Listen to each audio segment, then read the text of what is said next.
Everybody, Patrick Kappel. All right, yeah. Thank you guys. My name is Patrick Kappel, as Sean said. Today we're going to talk about building wealth with real estate. I definitely hope that this can help make you a better realtor, help your clients out. But what I hope for the most is that you can use this yourself to build wealth. There shouldn't be a stockbroker on Wall Street that isn't investing in stocks themselves. There probably shouldn't be a real estate agent that isn't investing in real estate themselves. You got a front row seat to everything. So today in the next 60 minutes, discussion points. We'll talk about investing in real estate. We'll hit on the tax advantages of real estate, the unique tax advantages available to just you as realtors. Might say that wrong. And a case study example. We'll do a couple of case study examples. And then I'll tell you how in the last 36 months, the last 3 years, I've had a $1.4 million tax deduction without having to buy anything or at least spend $1.4 million. And then we'll go into Q&A. I've got a lot to cover, so I'm going to go really fast. Fortunately, it's being recorded, so you can watch it again. And I always ask if you can hold any Q&A questions until the end. For two reasons. One, I might answer your question in future slides. And number two, I want to make sure we get through everything. But I'll stick around here until the last question has been asked. So a little background on me. 15 years of experience in the San Diego real estate market. 15 years ago is when I started investing in real estate. But between you and me, I've only been working in this brokerage game for about 4 years. Last year, my team sold about $141 million in real estate, 248 units. We do a lot of multifamily on our team. About half the volume of what we sell is single-family homes. The other half is duplexes, triplexes, fourplexes. Before residential real estate, I worked in commercial brokerage for just under a year, and I saw a huge opportunity in the 2 to 4 unit market that I felt just wasn't being served as best as it could. So we built that team with the 2 to 4 unit market in mind. I own 8 properties along with my wife here in San Diego, and I'm a board member of the Southern California Apartment Association. And also, in my spare time, I'm a lieutenant commander in the Navy Reserves. I've actually been in the Navy 22 years now. Time flies. I did 11 years on active duty, and that's actually when I started buying real estate on active duty. And then I've done the rest of the time in the Navy Reserves. And it was really in between deployments. When I come back from deployment, most guys would buy a new car, I'd buy a new property with my savings. Education, so I went to the U.S. Naval Academy for my undergrad. And once I transitioned out of the Navy, I wanted to get into real estate, but I also wanted like a transition bridge from military to civilian. So I went to UCLA Anderson to get an MBA with a focus in finance. And then I worked in real estate for like 8 months, and I said, I want to get even better at this. So I went and got a Master of Science degree. Yes, it does exist. You can get a graduate degree in real estate, and I got that at the University of San Diego. Awards, our team, again, we've only been like a team for 2 or 3 years, but since year one, we've been a platinum team. Over half the team members and have won individual awards. Sherry Chen just got California Rising Star, which is like a car level award. Anyone on my team under 40, most of them have gotten 40 under 40. Last year, in fact, or was it 2 years ago, like 10% of the people that got 40 under 40 were on our team. So I love my team, and I'm very particular about who gets in it, and it's just a bunch of super smart people. I don't care if they have real estate experience, you can teach that, but they're just super smart. That's what I love about the team. So our motto is using data and education to move you. And that's what we'll do today. We'll use some data, some education. And I always tell my team members, this sounds weird as an agent, but our job is not to sell real estate. Our job is to make our clients wealthy. In fact, when I was driving here, I had a client call me. He said, hey man, I want to sell my duplex. Can you help me out? By the end of the conversation, I convinced him not to sell it. Because I think selling real estate is probably not always, in fact, usually not a good financial decision. Buying it is almost always. Buy real estate, never sell it. So my team doesn't work with a lot of sellers, work with a lot of buyers, because when I walk into a listing appointment, my number one job is to convince that person to not sell.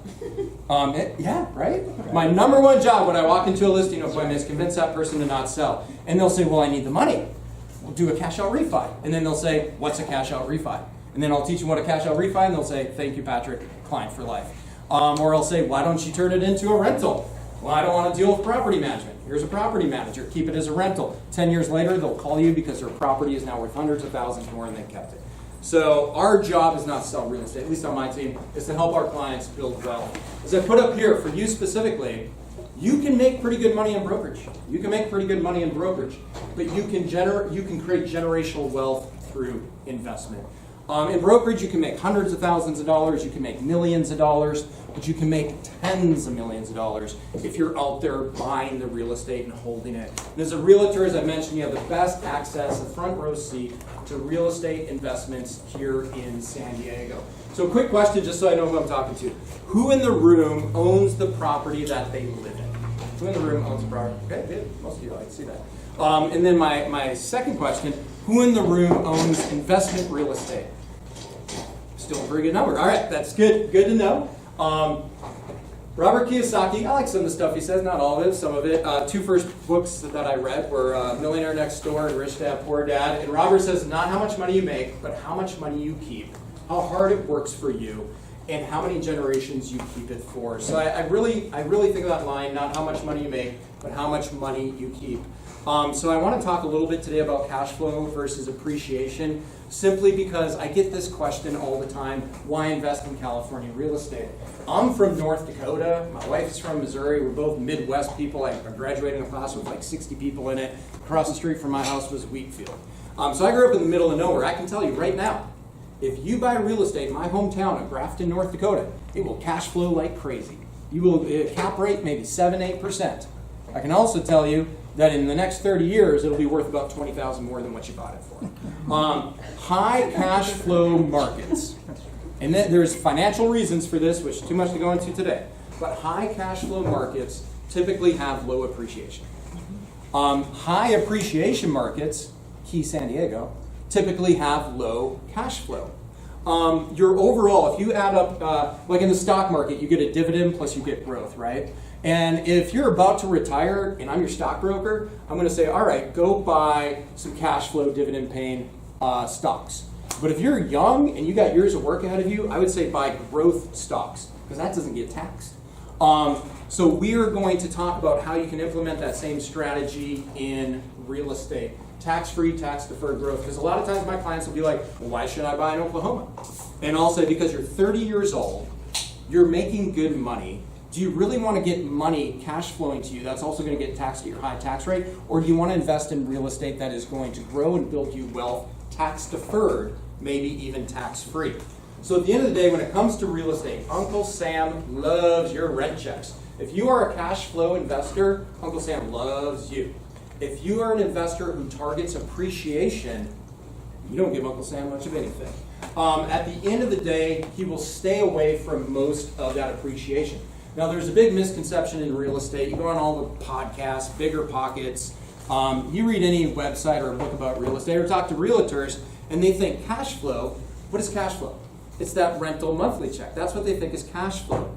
But the truth is, there's multiple forms of cash flow in real estate. I focus on the forms that don't get taxed. As I said, appreciation can create cash flow for you. So in real estate, cash flow, the definition of it isn't your monthly rent checks, okay? The definition of cash flow in real estate is a liquidity event. And a liquidity event is just something that causes that property to pay you some greenbacks. Now, it's often thought, because humans typically see what's in front of them and not what's beyond the bushes or what's 10 years down the road. So they think cash flow is just that monthly rent check, which it is one form of cash flow.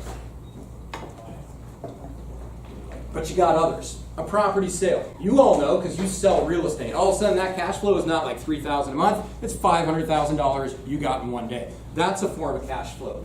1031 exchange. Who's familiar with 1031 exchange? Can we talk about that a bit? Good. Okay, we'll talk about that a bit. 1031 is a form of cash flow. You get cash and then you reinvest it right away, quite honestly. And a cash out refinance. Now this is one of my favorite because you get to keep the asset and you get tons of cash coming your way. And you can redeploy it into another asset. As long as you redeploy that money into another type of investment, doesn't even have to be real estate. It can be a savings account. You can deduct the interest behind it. And a lot of people say, well, cash out refi, doesn't that mean my mortgage is going to go up? The answer, like everything, is it depends. What if you're cash out refinancing something you bought right now at 7% and you're refinancing into 4%, right? You might actually go down and pull some cash out. And even if your interest rate stayed the same or goes up a little bit, the assumption is you own that asset for 5 or 10 years maybe. before you do a cash out refi. And hopefully in the last 5 to 10 years, you manage the property well and your rents have gone up to match, if not more than compensate, that increase mortgage. So let's talk about taxes though. And I'm always supposed to say this, I'm not a CPA, so I can't give you CPA advice. When I was at UCLA though, I was a TA, teaching assistant for business and real estate taxation. So I love taxes. Whatever you guys read to fall asleep at night, I read the tax code, and it helps me fall asleep at night. I really do, quite honestly, that's my life. Monthly rent. For most of you, I don't know what you all make, but assuming you work at companies, you probably make pretty good money. You're probably paying about 32%, 30-something tax bracket, federal and state, when it comes to your income, okay? This is taxed as income tax, monthly rent checks, 32% tax rate plus or minus. Property sale, you all know that because you sell a property. You get taxed from 0% to 15%, maybe 20% if you're making a lot of capital gains on that sale. 1031 exchange, 0% average tax rate. And I say average because there's times where you could do a 1031 exchange and still get taxed.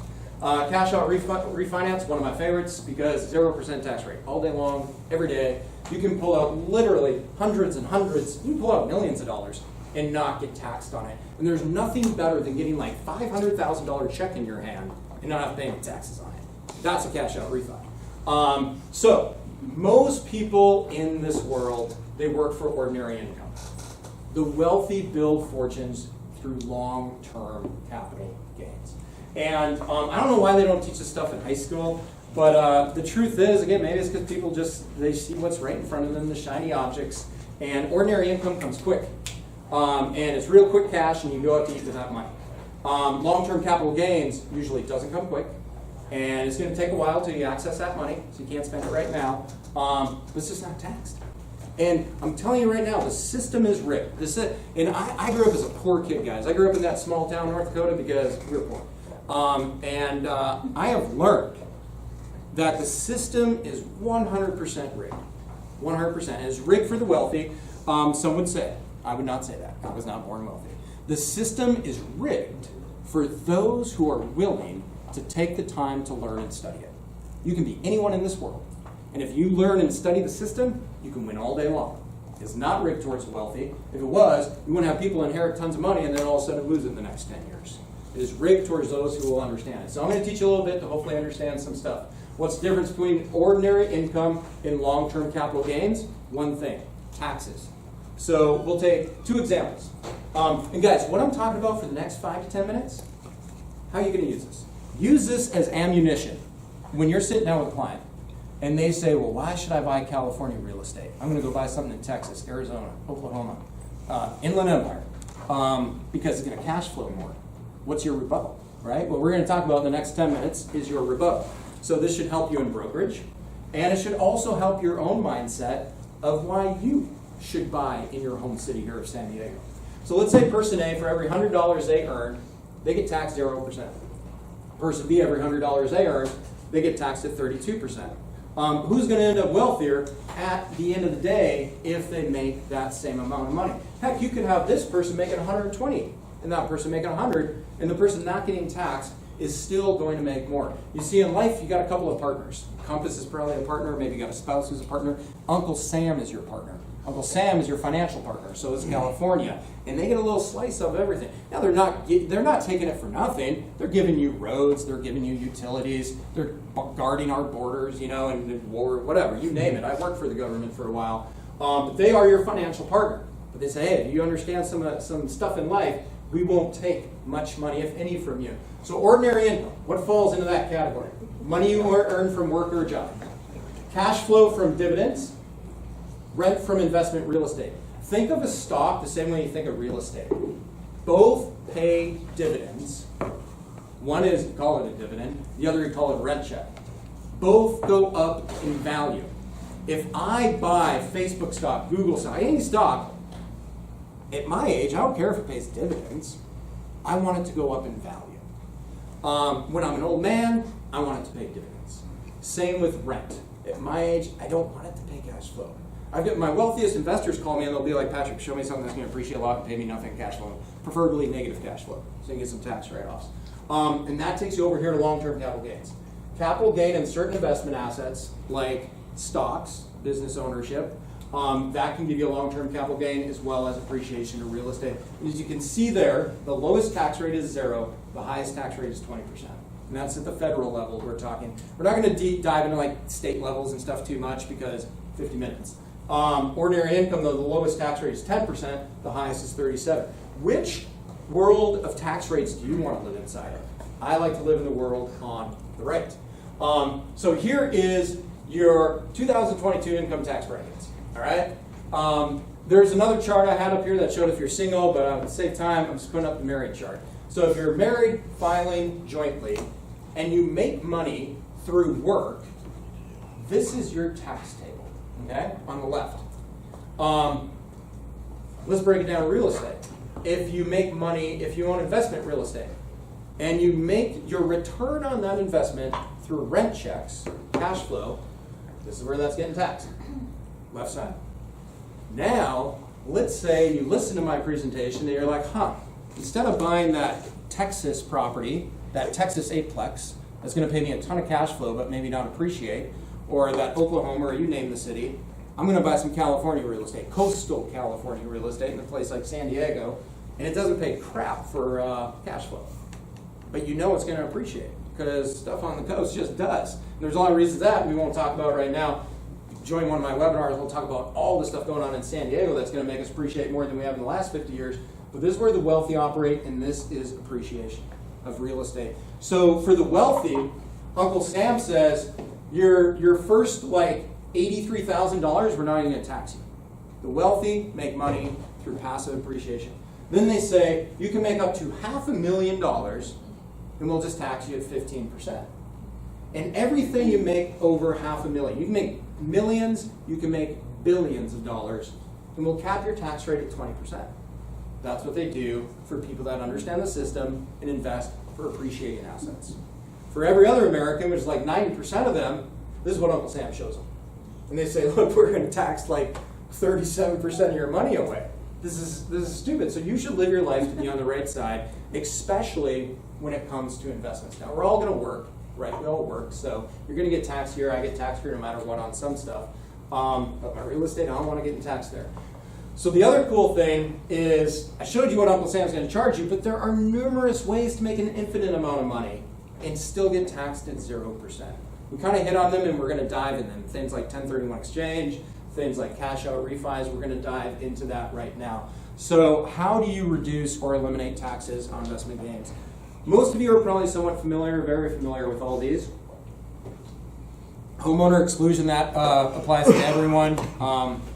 That's a homeowner. And we'll talk about that. You all know about it pretty much, though. Cash out refinance, I call that harvesting the asset. Maybe because I grew up in the Midwest where we harvest crops all the time. You plant something, 9 months later you take something out of it. There's a sign up in my high school that said if you want to plan for a year, plant a grain of wheat. If you want to plan for a decade, plant a tree. If you want to plan for a lifetime, educate a child. And I think that it's weird, but I think about that with real estate. If you want to plan long term, don't think about harvesting whatever it is you're planting in the next 12 months. If you really want something substantial like a tree, you need to really look out 5, 10, 15 years, and that's where I think of the cash out refi, harvest that asset. 1031 exchange, talk about that, and step up cost basis. Oh, this one's cool. So 2 out of the 5-year rule. All right. Most of you already know this. Here's a refresher. Be anyone in this country, and if you're married and you've owned a house and you've lived in it 2 of the last 5 years, you can sell it, make a $500,000 gain and not pay any taxes on it. If you are single, you make a $250,000 gain and not get taxed on it. We just sold a home for a client that had to close escrow by October 1st, or they were going to get hit with that $500K gain. And we closed escrow on September 26th. So thank God, made it by a few days. Cash out refinance. I mentioned this is one of my favorites. So most of you understand this too, but just real simple, 4 bubbles. Let's say you got an existing mortgage balance of $300K, and your house is worth $500K, and you put a new loan on it for $400K. Well, $400K, $300 of that new loan pays off your $300K old loan, and you're left with $100K. What do you do with that $100K? You take it as cash, you take it as a check, you put it in the bank. And how much do you get taxed on it? 0. Now multiply all these numbers by like 10. Let's say you had a $3 million mortgage. It's a $5 million asset. You got enough equity in it, you do a new $4 million loan. Pays off your $3 million loan, and now you got $1 million. How much did you get taxed on that $1 million? Zero. That's how you make money in real estate without paying any of it to Uncle Sam. It is amazing. You can do this a whole lifetime. You just never pay taxes. And this is why I love appreciating real estate. So much more than cash flow real estate. So 1031 exchange. About half of you plus know how this works, but real simple, just a little chart here. Let's say I start out as a young person in my 20s, and my realtor convinced me to buy a condo, because that's all I could afford, and it's better in the long term than renting. Even if my rent is $2,000 a month and this condo is going to cost me $2,600, he showed me a bunch of numbers and some math, and it makes sense. So I buy this $500K condo. Then I move out of it, because I move who knows where, but I move. I get married, buy a house, turn it into a rental. And then a few years later, it's worth more. I sell that condo. And as long as you take your proceeds from the sale, your gain, to buy something of equal or greater value, you don't get taxed on any proceeds. You own this duplex now for 5-10 years, goes up in value. You sell that, you trade it for a triplex. 10 years, trade for a fourplex. You keep on moving up.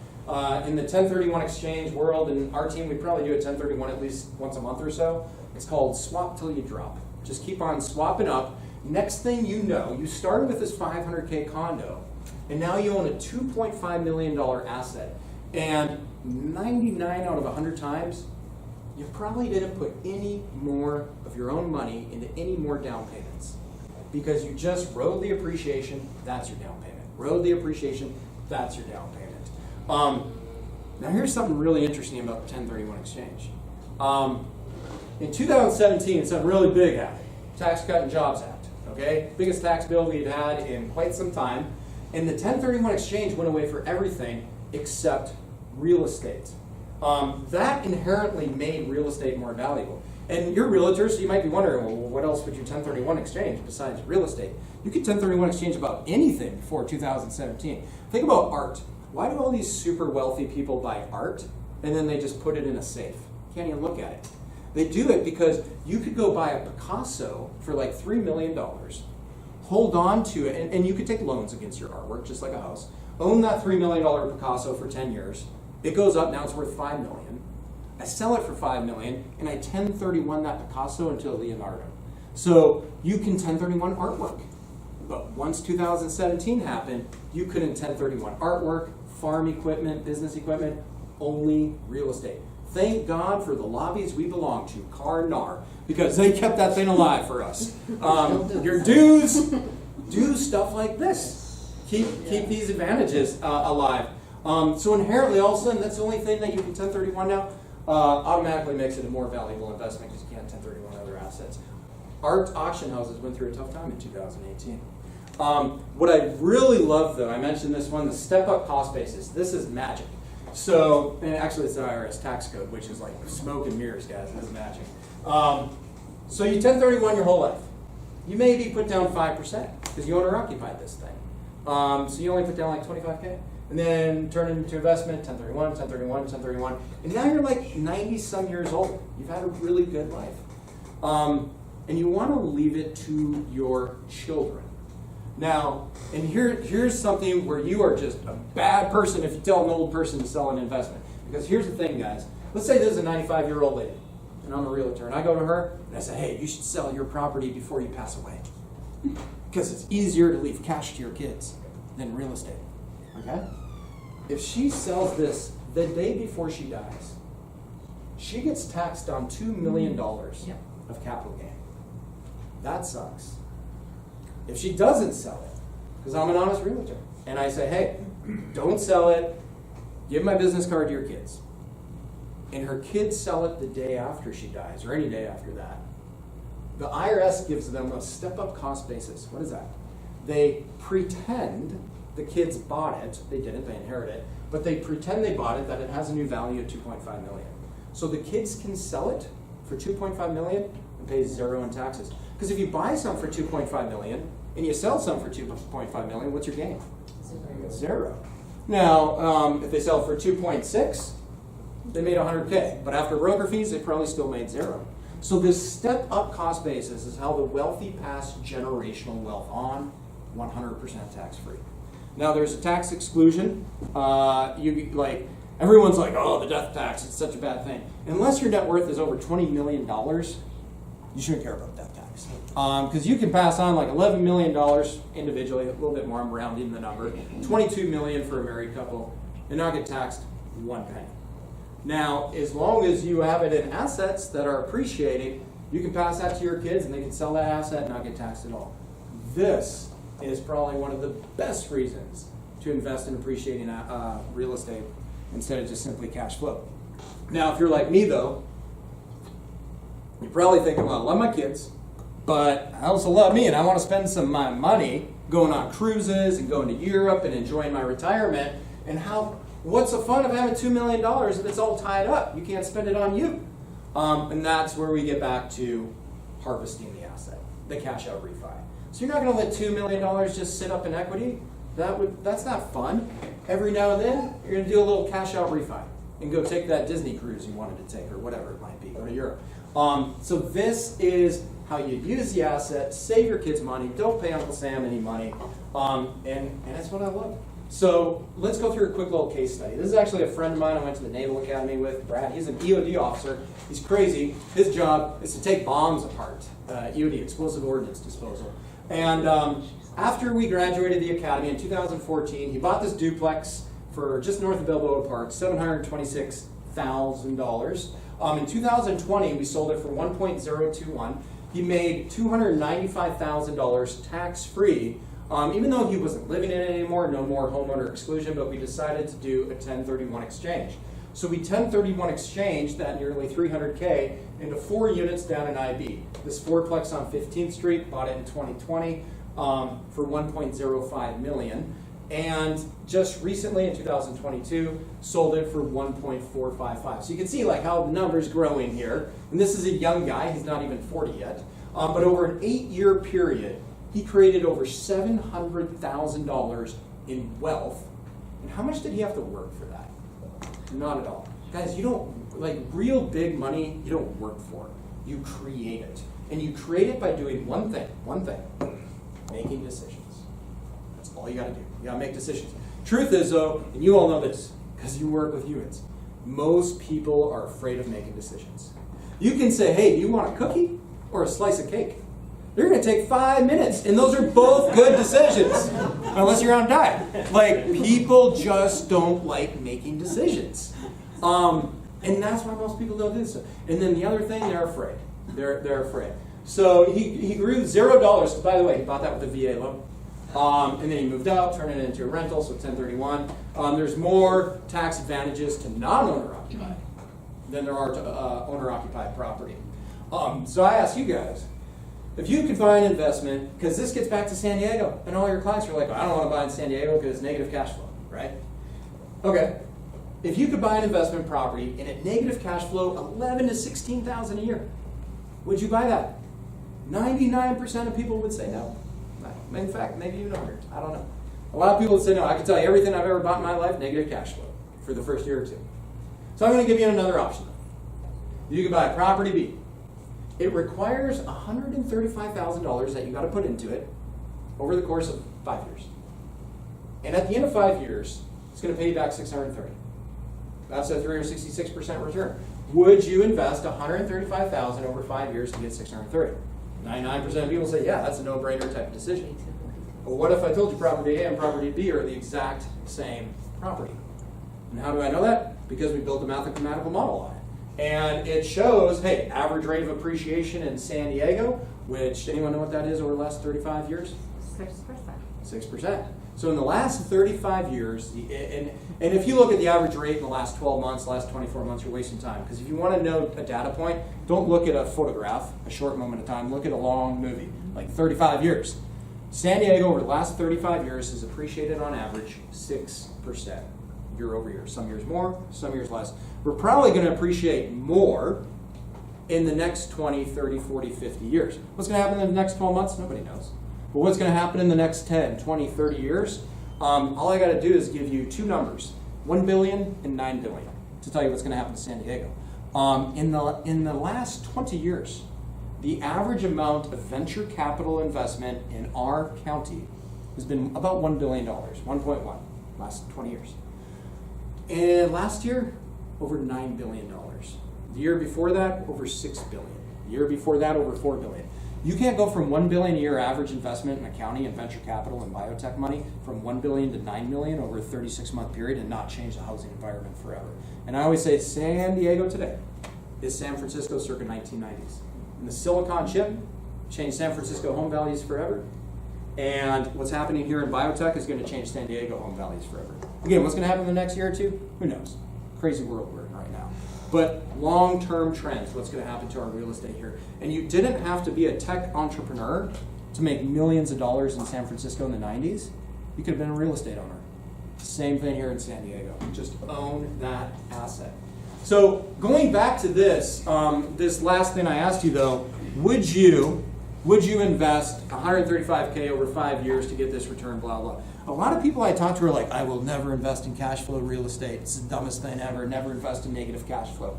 And then I'll ask them, what about a 401k? Would you invest in a 401k? And they'll say, yeah. All the books I read and the podcasts I listen to, they say 401ks are great. And I agree. 401ks are great. IRAs are great. But at the end of the day, guys, 401ks are no different than negative cash flow real estate. They are the exact same thing. When you put money into a 401k, so this year you put in $20,500 in a 401k. That is $1,708 that you are converting from cash into ownership in a stock that is like very intangible. And your hope is that when you turn 60, that piece of paper of stock has gone up in value.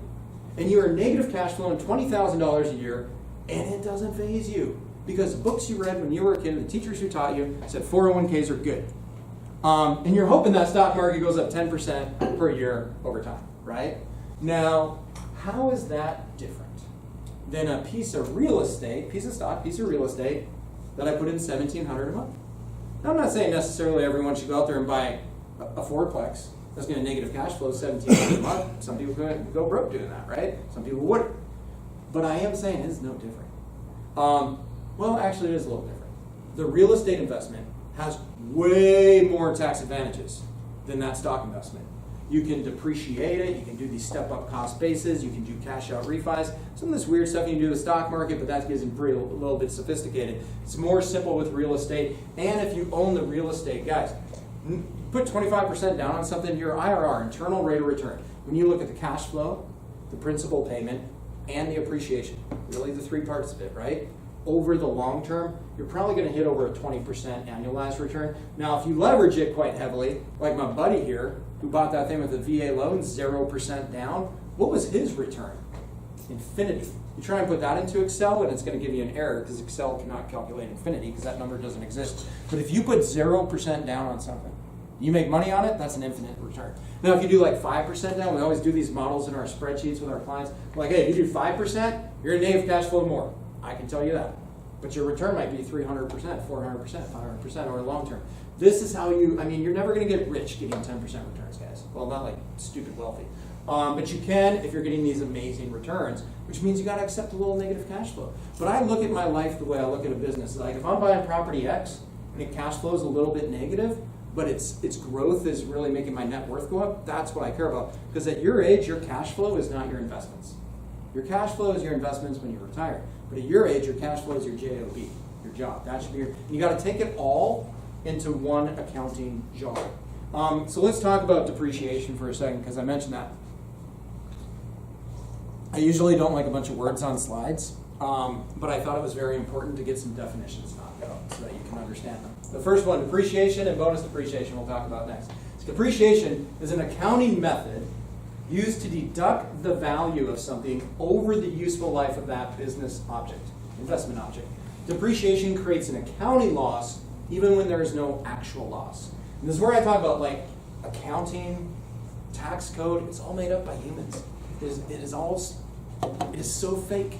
But if you understand, it's not real, it's not like a tree. But if you understand these made up human rules, you can win all day in life. I always use the analogy. Let's say you and I sit down to play Monopoly, and I read the instruction manual before playing Monopoly, and you didn't. You're like, I'm just going to sit down, do this game, and have a drink. Who's going to win at Monopoly? Me. Maybe, because you're lucky. But I'm going to win because I read the rule book. You got to read the rule book to like finance and money and economics. But I want to really give you an example that as a realtor you probably understand for depreciation. And say you go buy a car. Well, if it's over a certain weight limit, you write it all off that same year, right? But let's say it's not. Let's say buy a $50,000 car for a business purpose. Let's just keep it simple. And you write off $10,000 per year. That's depreciating that asset, right? Now, you had to spend $50,000 to get that $10,000 write-off per year, right? Wouldn't that be really cool if you could buy that car for $10,000 and still get a $50,000 write-off? Wouldn't it be cool to spend $10,000 and get a $50,000 write-off? That would be amazing. So I'm going to show you how you can do that with real estate. So real estate depreciation. The purchase cost of residential real estate and apartments is depreciated over 27 and a half years. Okay? Commercial real estate, which is industrial, office, retail, that's going to be depreciated over 39 years because it's assumed it gets less wear and tear than the type of buildings humans live in. So you can depreciate the improvements on the land, but you can't depreciate the land. You can depreciate the building, the fixtures, the driveway, the fences, but not the dirt, because dirt doesn't go down in value. Now, the IRS assumes buildings go down in value, and in 27 years it's going to be torn down. You and I know that in 27 years it's not going to get torn down. Thank you, IRS, for giving that hookup. But there are even more benefits. Now we start to get into something called cost segregation. Who's heard of a cost segregation study? Okay, so this is good. Not me, I like teaching new stuff. So, non-structural interior improvements. Now, let's say you got a fourplex. Everything holding up that fourplex, that's the real estate. And you write that off over 27 and a half years. Everything not holding up that fourplex, that is a non-structural interior improvement, you can depreciate those things quicker, over 5 years.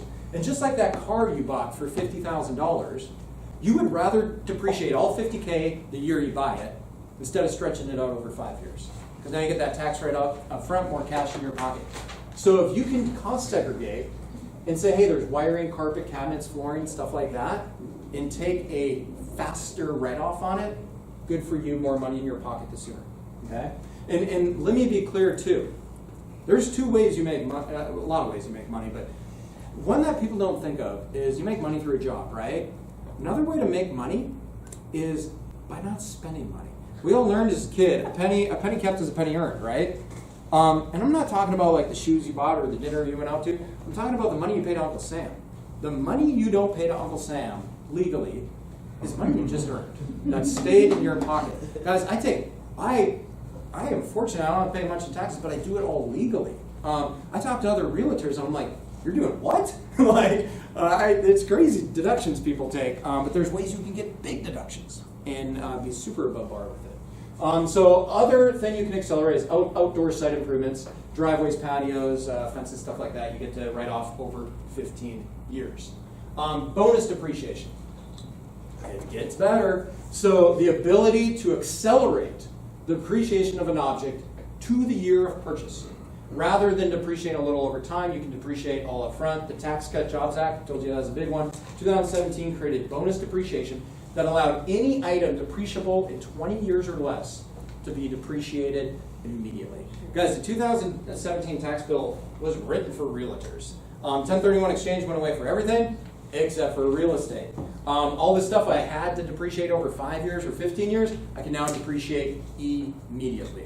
So let me give you an example on that. This is a property my wife and I purchased 2020. So here's what happened in 2020. And I'm going to preface this by one of my favorite quotes from Warren Buffett. When everyone is being fearful, be greedy. And when everyone is being greedy, be fearful. The scarier it gets, the more I buy. And it's scary, but you'll be thankful in 5 years. So 2020, March, like pandemic rumors. My dad, who's like retired, knows more about it than anyone because all he does is Facebook.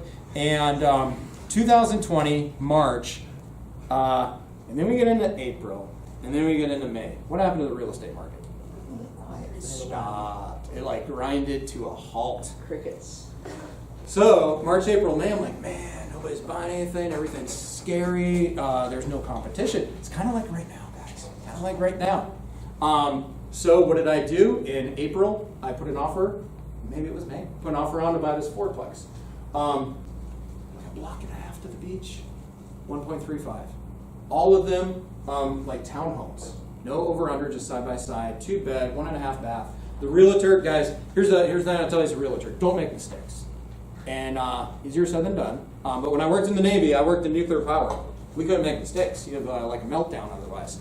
Don't make mistakes. It's a disservice to your client. This guy marketed the properties, everything 2-bed, 1 bath.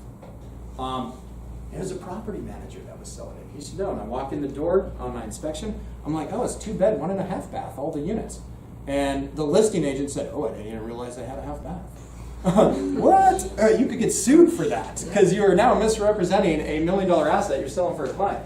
So bought for 1.35, and I didn't have to put any money down because my down payment came from a cash out refi from something I bought 8 years ago. So remember harvesting the asset? Like you don't start to see the real meat and potatoes of what's happening until you get 8 to 10 years down the road.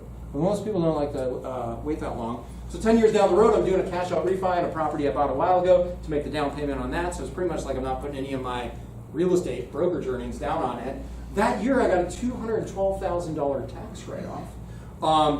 Think about this, guys. I did a cash out refi, pulled the money out, made it my down payment, so I didn't have to spend any of my own money. This $212,000 tax write-off came through the depreciation that I did, and I could write that off against my ordinary income. I didn't have to spend $212,000 to get a $212,000 tax deduction that year. Now, my write-offs for the next 27 years are $599,000. Why? Because remember, any property you can depreciate in 20 years or less, you can depreciate now. That's 2017 tax bill. Anything that you depreciate in 27 and a half years, the structure holding the building up, still got to do that over 27 and a half years. So when you do, remember I told you can't depreciate the dirt, only the building. So $800,000 was allocated to the building. $550K was allocated to the land. How do you do that? I got 50 minutes left, so I'm not going to go too deep into how you do that. We can talk later. But overall, $800,000 can be depreciated on this building. This is an eye chart. I just want to show you an example like what you usually hire someone. So I hired someone paying $4,000 to $5,000 to do a cost segregation study on this building. Now, if I did a straight line depreciation, where I'm just going to, and this is what a lot of people do because they don't know about cost segregation. If I do a straight line depreciation, the building they say is worth $800,000. Divide it by 27 and a half years, they get $29,000 tax write-off per year. That's cool, but it's not as cool as I want it to be. Wouldn't it be nice if you could just depreciate a lot more, a lot sooner, so you put more cash in your pocket? Absolutely. So that's where you do that cost segregation study. Hire a company, they come in the property, and they say, okay, here's all your building structures. This is your 27 and a half year depreciable asset portion of the $800,000. It adds up to $599,000. Things like lighting, some electrical wire, doors, like parts of the house. And here's your non-structural components in the fourplex. Appliance wiring. Not wiring behind the drywall, but the appliance wiring. The appliances, the blinds, carpets, removable flooring, carpets, stuff like that.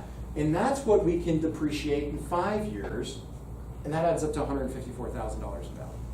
And then you've got the outdoor stuff, deck, patio, driveway, landscaping, depreciate in 15 years, and that adds up to $46,000. But remember, so I'm depreciating that faster, 5 years, 15. But with the Tax Cut and Jobs Act, those numbers, less than 20-year depreciation, I depreciate now. Year I buy. So that is a huge tax write-off that I got on year one, $212,000. Because I just used a cash out refi, because what did I do 10 years ago? I made a decision and I bought some property. I was using that cash out refi as a down payment here. So all of a sudden I'm not spending $212K. And I'm getting a $212,000 write-off that I can write off against my realtor income that I made that year. That is awesome. Real estate professionals can write off passive real estate losses against your active income. Now let me really put this in context. Let's say a doctor bought that, a lawyer bought that, someone who doesn't work in real estate bought that. They still get that $212,000 deduction. but they can't write that off against their income. You have to be a real estate professional, which we all are, in order for passive losses. In passive, guys, passive gains, passive losses, money you make, money you gain without doing work. Active gains, active losses, money you make, money you lose without doing work. You usually, almost never can write passive losses off against active gains. Now, when you go out there and you sell a house and you make a commission paycheck, that's active income. That's active income. You cannot write passive losses off against active gains unless IRS carve out. You're a real estate professional. Real estate passive losses can be written off against real estate active gain. You can make $212,000 in commissions that year and not pay any taxes on it. Yeah, I know. That's why people are like, oh, my CPA told me I should go buy a new car because I need the tax write-off. Guys, I drive a 2004 pickup truck. I haven't bought a new car in a long time. Just buy real estate. You get a much bigger tax write-off and you don't have to spend any money. Or you spend, on that, you did have to spend like $300 or some, but it is better than, more tax write-offs than a 401k. Now that bonus depreciation, where we talked about anything 20 years or less, you can depreciate the year of buying it. Here's why I said about 30 minutes ago that you've got about 2.5, 3 months left to take full advantage of this. So with that tax law, they're going to sunset it. Sunset means a law doesn't go away like that. It slowly goes away like a sunset. And from 2017 to 2022, you can 100% bonus depreciate things. Next year, starting January 1st, you go buy, close a property on December 31st, 100% bonus depreciate. Close it on January 1st, 80%. What does that mean? Let's say to the 5 and 15-year property, remember it was $212,000 allocated to that. 80% of that $212,000 I can write off year one. So about $162,000, $160-some. And then the rest of it I write off over the next 5 to 15 years. And it starts to sunset. And making it less of an impact of your tax write-off. For this very reason, when that tax bill was passed in 2017, I looked at my wife and I said, honey, we are going to buy at least one property per year so we don't have to pay taxes and get those bonus depreciation write-offs. So with that, I'll turn it into the personal story and then Q&A. And I am super surprised that I'm staying on time, so I must be talking fast. You're talking very fast. Yeah, it's recorded. Wow. It's recorded. This is the first time I give this presentation. So personal story. I never talk about my personal story. Like I never share it really. This is the first time I've done it. Because I don't like to talk about what I own and stuff like that. I like to stay private. But I'm going to share it with you guys because you're all fellow realtors. And I know that the only reason I made certain decisions in my life was because when I was younger, I saw someone standing in front of a room many times, and they would say something about them personally and how they did X, how they did Y. I was like, man, if that guy can do it, why can't I? When I was at the Naval Academy my freshman year, a representative came into the room from USAA, talked to us about investments and stuff. And he said, there's no reason that any of you young midshipmen in the room shouldn't be a millionaire within 20 years. And I was like, man, really? No one had ever told that to me in like 20 years of life. Like, how? I didn't know how, but I believed him. And that's the only reason I'm going to share this story, because I want you guys to see like how anyone can do it. If I can, you certainly can. So I started out with this piece of property, because my life, I guess, kind of circles around real estate. Maybe that's why I work in it. This is a house I grew up in. I've never lived in a property longer than this one. I lived there for 18 years. And it was in Grafton, North Dakota, again, small town, 4,000 people, 60 people in my high school class. That house, when my parents bought it in the 70s, was worth about $70K, and today it's probably worth about $90K. So that's how much it's gone up in 50 years. But again, cash flow, you really buy that, get your cash flow, but you're not going to get that tax-free capital gain. But we lost our house when I was, right before my junior year in high school. There was a medical emergency in my family, and we had to move to a larger city that had more hospital facilities, because we just had a rural farm town hospital. And we couldn't sell a house for the life of us. So they ended up having to sell for a lot more, less than what they thought. My parents both left their jobs. They were unemployed for a year or two, and we had nowhere to live. Had it not been for my grandparents, I kid you not, we would have lived in like a homeless shelter. But my grandparents, they had a vacation home they moved into, and they let us move into their normal home in Fargo, which had all the hospitals. So we're where we need for hospitals. But I had 3 jobs in high school because my mom and dad had 0 jobs that first year. And I remember, like, I worked at McDonald's, and I'd flip burgers, and at the end of the night, my boss told me, whatever's left on the grill, at the end of the night, you can take home. So I'd like put a few extra ones on at 9:30 because we close at 10, and I'd have the extra burgers. And in my family's fridge, we always had McDonald's bakes. And my sister Christina's here, and she's like, "Yep, I remember that," and that's what we ate. Like that's where I came from. That's why I joined the Navy, because I had no other options in life. Couldn't afford college, and but a mentor told me when I graduated high school, buy real estate and never sell it. And I realized how important it is because I had real estate insecurity, for lack of better words, when I was a kid, lost a house in high school, and enlisted in the Navy. I was enlisted a few years, and I went to the Naval Academy, and I graduated the Naval Academy in 2007. But I never forgot what this guy told me in 2000. Now, what was going on in 2007, guys? Crash, craziness, skies falling, just doomsday, right? So here was me in 2007, brand new officer, and like this is a headline, but this is my face because I'm an optimist. I'm just walking around with a parrot because I'm in the Navy. I don't remember this photo that well, but I found it. So the Great Recession was going on, and I was like, man, there's certain people I just listen to. You know, 90% of people are going to give you bad advice. Okay, let me ask you: are 90% of people multi-millionaires? Are 90% of people in super good shape? Like, so 90% of people are going to give you bad advice. You gotta. So I remembered that guy from 2000, and he said, buy real estate, never sell it. He didn't say buy in good times, buy in bad times. He didn't say buy when interest rates are low, buy when everyone else is buying, buy when your broker tells you to, when they, like he just said buy, okay, period. So in 2008, I bought my first condo. And it was a crappy little condo in Bonita, and it was a condo I didn't want to buy in a neighborhood I didn't want to live in. So why did I buy it? It's all I could afford. I was like 27 years old. It's all I could afford. I was in the military working for the government, making like, I don't know, $50,000 a year, maybe. And but I bought this old condo, and everyone said I was an idiot. My friends were like, Patrick, it's 2008. You guys remember 2008? They were like, you're an idiot. My mom and dad were so mad at me, and they could be because I was still in my 20s. And it was ugly. Everyone said I was an idiot. So I lived there. I did a military deployment. I came back, and I'm upside down on this first one. I owe more than it's worth. And I bought that for $127K. 1 bed, 1 bath, Bonita. I'm upside down on it. It's worth like $90,000. So what'd I do? I bought another property. I came back from this deployment, 2010, and now I finally buy a place where I wanted to live. Little Italy, 1 bed, 1 bath. Bought that for $187,000. And at this point, I didn't even tell my mom and dad that I bought this because they really would have gotten mad. And I'm upside down on the first one. The market is still imploding. 2010. We didn't bottom out here until 2012, and but I still bought it because that mentor told me to in 2000, 10 years earlier.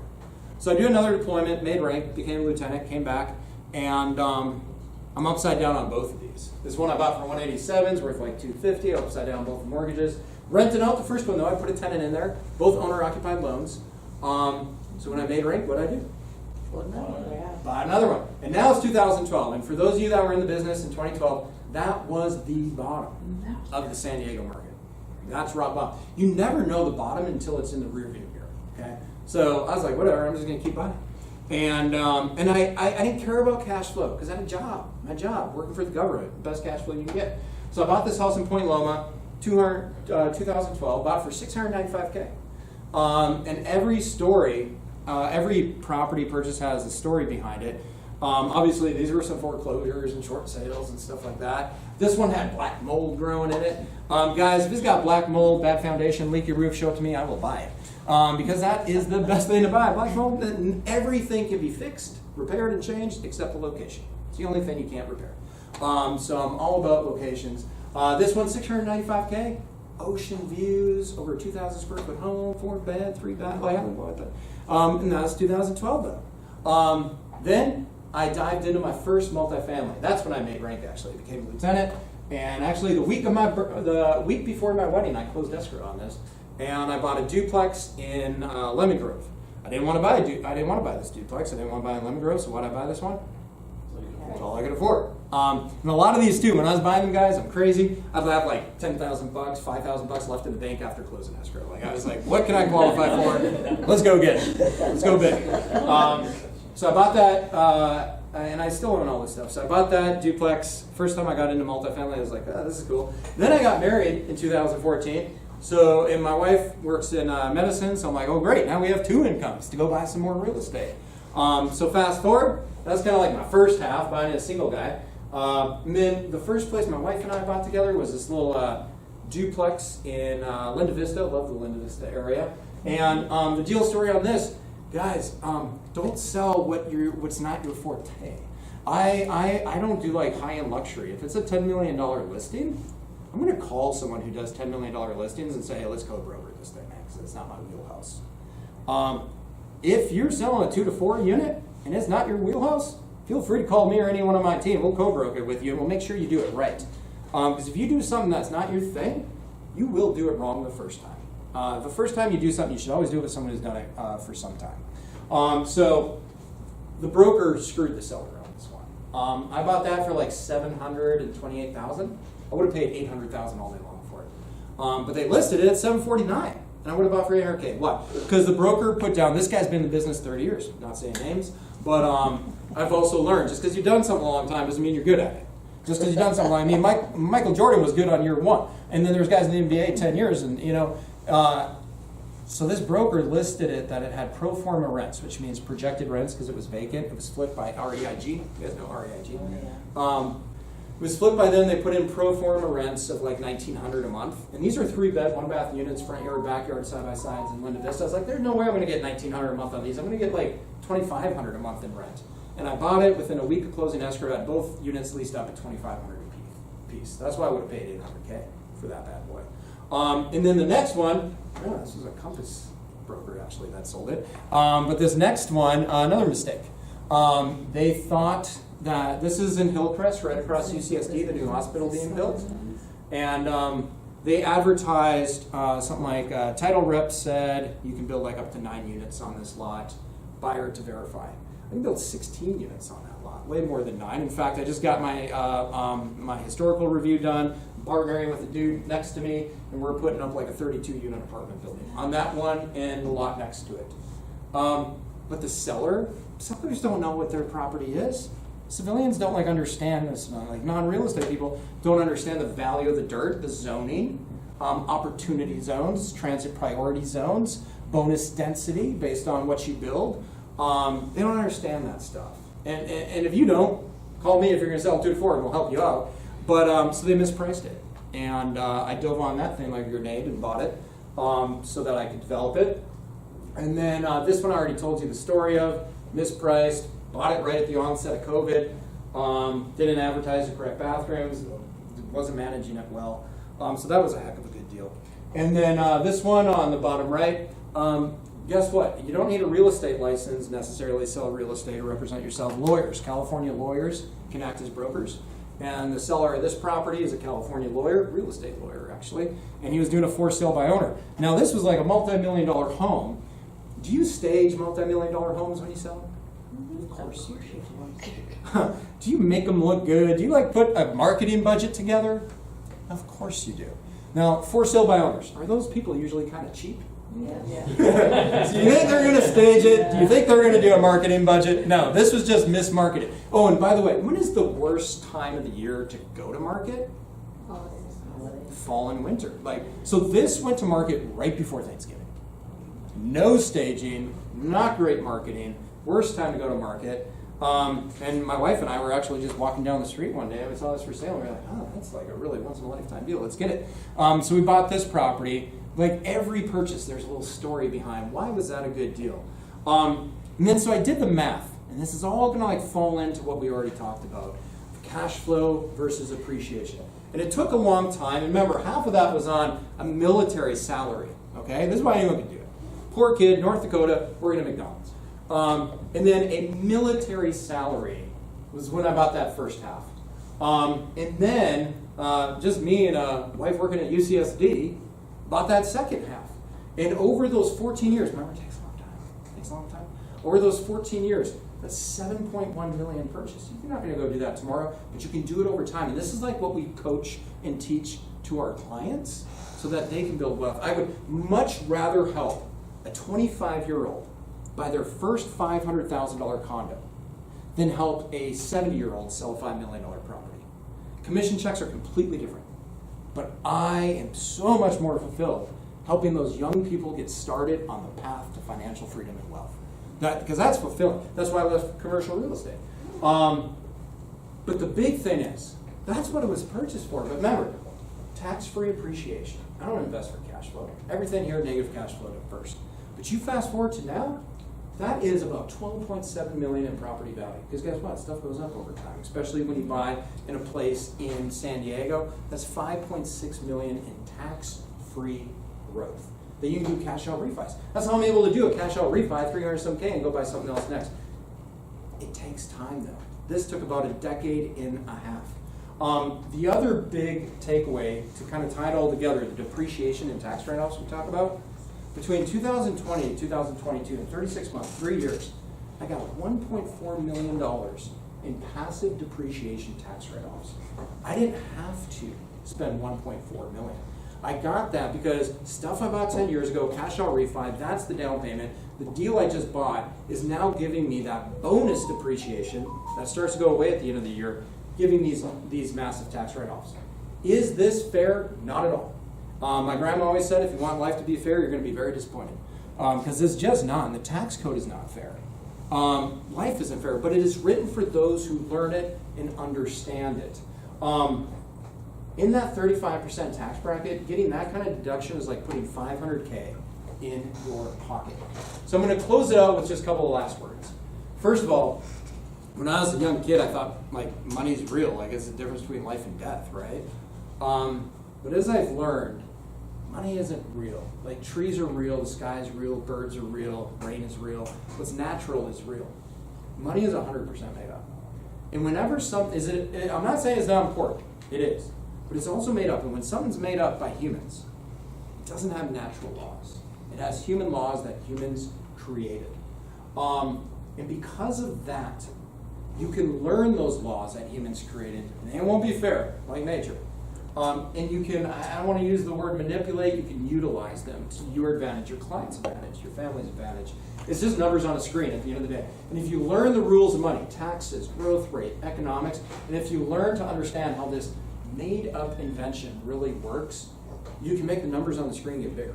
And me with money, like, again, I drive a 2004 pickup truck. I was on vacation last weekend, guess what I was doing? I was sleeping in a tent, I was camping. Like, I'm a simple human being. I just like the game. I like the game of seeing, hey, how do you make numbers on a screen get bigger? Maybe because when I was a kid, I liked sports. So that's really my big takeaway when it comes to money, when it comes to finance. But there's so many things right now that can help you as realtors gain wealth by just getting out there and buying real estate, and to coaching and teaching your clients what it's really all about. And I'll close it out with that. The one last thing I want to say is, this is my team, and I always end presentations with them because I'm not me, I am them. We are all like one whole, and they are the smartest individuals I've ever worked with them. Lucky, the cool thing about being a team leader is you get to choose who works with you, and you get to hand select them and pick them, so you can put together whatever team you've ever dreamed of working with in your life. And I will end it by saying, if any of you ever do sell a 2 to 4 or need some assistance, feel free to reach out to us. I've had commercial realtors like Marcus and Millichap, CBRE, call us. And a commercial realtor just doing brokerage, not going to buy a 50-unit building, and that's what they broker. And they call my team and they're like, hey man, can you help us buy a duplex? Can you help us buy a fourplex? And my first thought is, I don't say this to them, but I'm like, you're a broker. Why are you calling us to help you buy something? And then I think about it, I'm like, oh yeah, because we'll find them a good deal, and that's not the market that they play in, and we'll make them wealthy.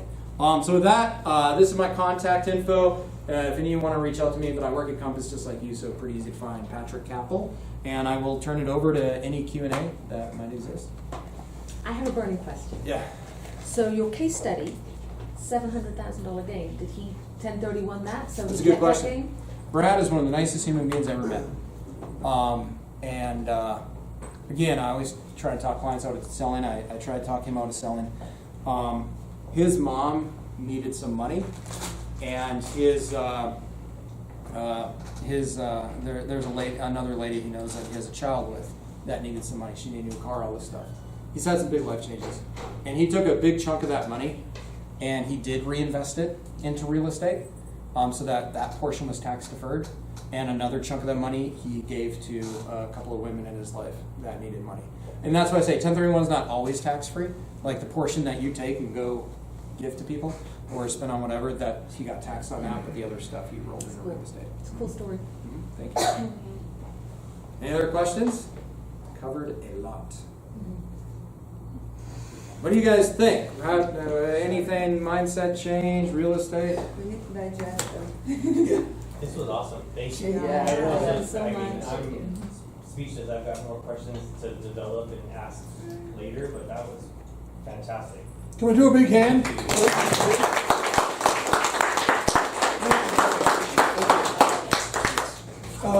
Not to speak on your behalf, but this is one of the nicest guys you'll ever meet. I swear to God, when you process this and then you have a question, reach out and he'll actually answer. Yep. Take this to heart, guys. This is wealth for you, for your clients, for your family. I have a question. You said that you were helping your agents make money too and invest as well. Mm-hmm. How do you incentivize that, or how do you do that? A couple of ways. One, in my team, like we just had a team meeting right before this, like this is what we talk about. We're all a bunch of real estate nerds. We talk about this. We know the value of it. And I always tell my team members that if they join my team, I want them to own a property within 2 to 3 years. If they don't, I'd probably tell them to leave the team. Because I don't think you should be... Good plan. I don't think you should, like, I want them to believe in what they're selling. I want them to believe in what they're selling. And I give them 2 years because you need 2 years of 1099 income to get a loan. But 100%, like, I mean, Sherry, your life has been changed. Like, Sherry bought her first duplex. This year. Melanie owns a triplex. Christine bought her first property. Morel, how old are you? 27. How many properties do you own? 2. Yeah, 2 properties, 27 years old, owns a multifamily. Like, I always tell my agents too, like, their job is to make our clients wealthy. And my job is to make my agents wealthy. And I know that they will make an income through real estate brokerage. I know they will likely not become wealthy through real estate brokerage. You gotta own. And I really want them all to become wealthy. And I envision like 20 years from now just sitting on the deck with all of them drinking like mint juleps and chilling, looking at the water. But and looking at each other being like, guys, how the hell did we do this? Because like nobody on the team was born with a silver spoon in their mouth. So I just really encourage them, I guess, to get out there and buy some real estate. Do you live in one of the 8 properties that you own? You know what's funny? Really funny. Really Maybe cool, not putting actually. your wife No, I don't You live in my your truck. I live in a Yeah. tent. So, because what I did is like owner occupied and then moved, because you only got limited 12 months with the owner occupied loan. Owner occupied loan, owner occupied loan, owner occupied loan, owner occupied loan. These multifamilies investment loans, but they're all at like 4% or so or below. So when rates were super obnoxiously low, I cash out refi everything, even if I didn't have money to spend it on. And people would say, well, that's stupid, because like a cash out refi this at a 3.5% interest rate, and I put it into a savings account with Ally Bank earning 1%. So I'm losing 2.5% every year on that cash out refi, but now I can put it in a government treasury and get 4%, and I'm paying 3%. And like my background is economics and stuff, so like anyone who said they didn't see inflation come, how did the government not see inflation come? Like you can look, just watch economic trend lines and what's going on, and I'm like, I'm going to do this cash out refi at 3% because I'm never going to have that opportunity again. We're in crazy inflation, so rates will go up, and I'll just have to eat 2.5% delta for like a year or 2, which I did, and then I can reinvest it into treasuries. And make even a slim margin, or just keep it cash. I can buy something else. But guys, the money supply, inflation is caused by money supply. Supply and demand to some degree, but money supply is your demand. And we've never had the money supply. The amount of dollar bills that exist in America, we've never had it go up so fast in history than what happened in 2020 and 2021. You can't dump that money in. It's like giving a bunch of kids a bunch of money all of a sudden. They didn't have any money, and they used to buy a toy for $1, and now they all got a $100 bill in their pocket. What's that toy going to cost? Right. Because you just gave them a bunch of money. Did that answer your question? No, what house do you live in? You didn't tell me which one. I Tell us just your wanted to- renting somewhere. See, that's why I was surprised I kind of finished it because I had tangents. I live in that one right now, moving in that one in November. We've been doing a renovation on it. Nice. I'm not sure you Good touched listen on to you. this, but there's a difference between your primary residence and writing off your property taxes, you're capped at your property tax, you're capped at your Yeah. mortgage interest versus an investment. Great question. So the IRS treats real estate investors way better than owner-occupied people. The Tax Cut and Jobs Act of 2017 actually hurt real estate owners, helped investors. It used to be you could write off your interest payment associated with up to $1 million loan in a $100K HELOC. Still true with California taxes, not federal taxes. Federal taxes, you only can write off your interest payments up to a $750,000 of the loan. For investment properties, it's infinity. You can write off the interest with as big of a loan as you can imagine. For real estate taxes that you mentioned, there's something called SALT taxes, state and local taxes. And it used to be, before 2017, you could write off all the taxes you pay to California, all the taxes you pay to San Diego through real estate taxes. You used to be able to write off all those taxes on your federal income return. They capped it at $10,000. Most people in California pay $10,000 to California in just income taxes. Right. And then they pay more money to the county of San Diego through real estate taxes. But you're probably not writing off those real estate taxes, even if you're itemizing these days, because you're capped at $10K of federal deductions associated to state and local taxes. And that includes your income taxes you pay to California and your real estate taxes. Now, of course, that cap exists, $10K, for property owners that occupy, but for real estate investors, there's no cap. You can write it all off. Does that answer your question? Yeah, for sure. Cool. I Any other don't think questions? anyone has stayed this long on the workday. Nobody's Thanks, brother. It's been a long time. I